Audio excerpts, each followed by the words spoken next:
কলকাতার নবীনগড় এলাকায় এক প্রাচীন বাড়ি আছে যা রূপসী বুড়ির বাড়ি নামে পরিচিত। এই বাড়িটির বহুদিন ধরে শূন্য পড়ে রয়েছে এবং আশেপাশের লোকেরা বলে যে সেইখানে ভূতের আনাগোনা। একদিন একজন সাহসী সাংবাদিক দীপক চ্যাটার্জি এই পুরানো বাড়ির রহস্য উদ্ঘাটন করার জন্য সেইখানে গিয়ে হাজির হলো। রাত নামতেই বাড়ির অন্ধকার, নিস্তব্ধতা এবং প্রাচীন আবহাওয়ায় তাকে আরও সজাগ করে তুলল। বাড়ির ভিতর ঢুকেই দীপক দেখতে পেল কিছু পুরানো ছবি, কিছু ছেঁড়াফাটা আসবাবপত্র। হঠাৎ তার চোখ পড়ে এক পুরানো আয়নার দিকে। আয়নার সামনে এসে দীপক দেখে সেখানে কেবল তার প্রতিচ্ছবি নয়, কেবল একটি অদ্ভুত চেহারার মহিলাও দাঁড়িয়ে আছে সেখানে। দীপক ভয় পেয়ে পেছনে ফিরতেই তার পেছনে একটি অদ্ভুত আওয়াজ আসতে থাকে। সে ভয়তে পালাতে চেষ্টা করে, কিন্তু বাড়ির দরজা যেন নিজে থেকেই বন্ধ হয়ে যায়।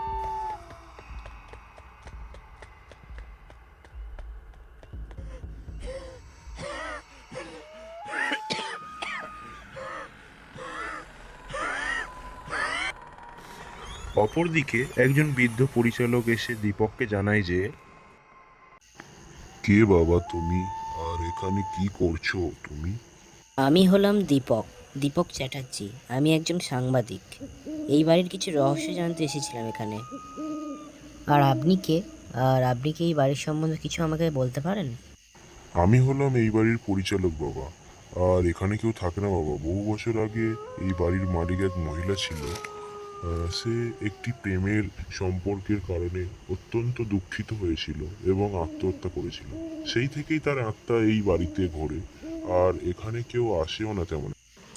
পরিচালকের কথা শোনার পর দীপক বুঝতে পারে তার সামনে থাকা অদৃশ্য চেহারার মহিলার আত্মা।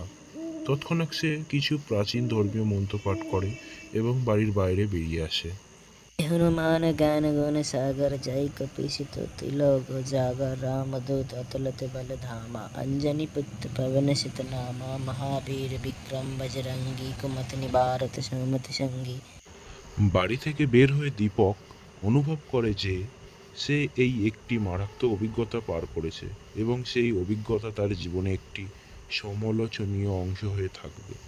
কিন্তু তারপরে নবীনগড়ের মানুষজন এখনও সেই রহস্যময় বাড়িকে এড়িয়ে চলতে থাকে, কারণ সেখানে এখনও কিছু অজানা উপস্থিতির অনুভূতি থেকেই যায়।